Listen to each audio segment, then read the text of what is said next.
அல்லாஹு தாலா இறந்த பிறகு ஒரு வாழ்வுண்டு என்று சொல்லுகிறான். அந்த வாழ்வில் நல்லவர்களுக்கு சொர்க்கத்தையும் தீயவர்களுக்கு நரகத்தையும் அல்லாஹ் ஏற்பாடு செய்து வைத்திருக்கிறான். எதற்காக? இந்த உலகத்தில் நல்லவர்களுக்கு எப்பொழுதுமே மதிப்பு கிடையாது. நல்லவர்கள் மிகுந்த சிரமத்தோடு இந்த உலகத்திலே வாழ்கிறார்கள். தீயவர்களுக்கு இந்த உலகம் சொர்க்கம், நல்லவர்களுக்கு இந்த உலகம் ஒரு சிறைச்சாலை. நன்மையை ஏவி தீமையை தடுத்து இறைவன் கூறிய முறைப்படி தன்னுடைய வாழ்வை அமைக்கும் போது பல்வேறு பேச்சுக்களுக்கும் ஏச்சுக்களுக்கும் ஆளாகி பல துன்பங்களோடு இந்த உலகத்தில் வாழ்ந்து கொண்டிருக்கின்ற நல்லுள்ளம் படைத்தவர்களுக்கு அல்லாஹு தாலா ஆறுதலாக, அவர்களை சந்தோஷப்படுத்துவதற்காக, அவர்களெல்லாம் என்னுடைய அடியார்கள், என்னுடைய பார்வையில் மிக உயர்ந்தவர்கள் என்பதை நிரூபிப்பதற்காக அவன் புறத்திலிருந்து ஒரு சந்தோஷமான ஒரு வாழ்வை கொடுக்கிற வாழ்வுதான் சொர்க்கத்து வாழ்வு என்பது. இந்த உலகத்தில் மனிதன் எப்படி வாழ்கிறான் என்றால், தன்னுடைய உள்ளத்தில் எத்தனையோ ஆசாபாசங்களை தேக்கிய நிலையில்தான் மனிதர்களாகிய நாம் வாழ்கிறோம். நிறைய எண்ணங்கள் உண்டு, நிறைய சந்தோஷமாக வாழ வேண்டும் என்கிற நிறைய எண்ணங்கள் நம்முடைய உள்ளத்திலே வந்து போவதுண்டு.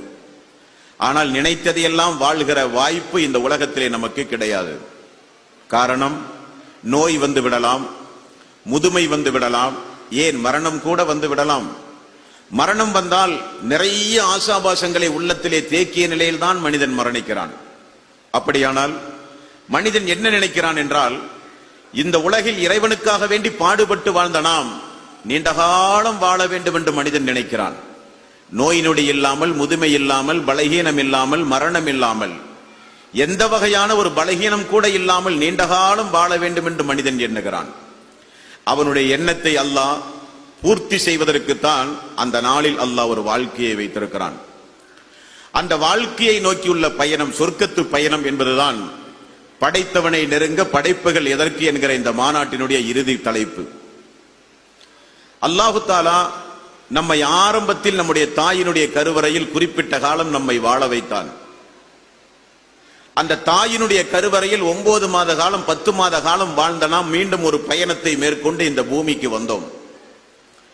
இந்த பூமியில் ஒரு 60 ஆண்டு காலம் 70 ஆண்டு காலம் மீண்டும் அல்லாஹ் நாடுகிற அளவுக்கு இப்பொழுது வாழ்ந்து கொண்டிருக்கிறோம். இது ஒரு 2வது பயணம். இந்த பயணத்திற்கு பிறகு மரணம் என்கிற ஒரு நிலையோடு சேர்த்து வமிம் வராஇஹிம் பர்ஸஉன் இலா யௌமி யுபஅதுன், ஒவ்வொரு மனிதர்களும் இறந்து போனால் அவர்களுக்கு ஒரு திரைமறைவு வாழ்வுண்டு என்று அல்லாஹ் சொல்லுகின்ற மன்னரையை நோக்கி 3வது ஒரு பயணத்தை நாம் மேற்கொள்கிறோம். அது ஜாதி மத பேதம் இல்லாமல் யாராக இருந்தாலும் அந்த பயணத்தை மேற்கொண்டே தீர வேண்டும்.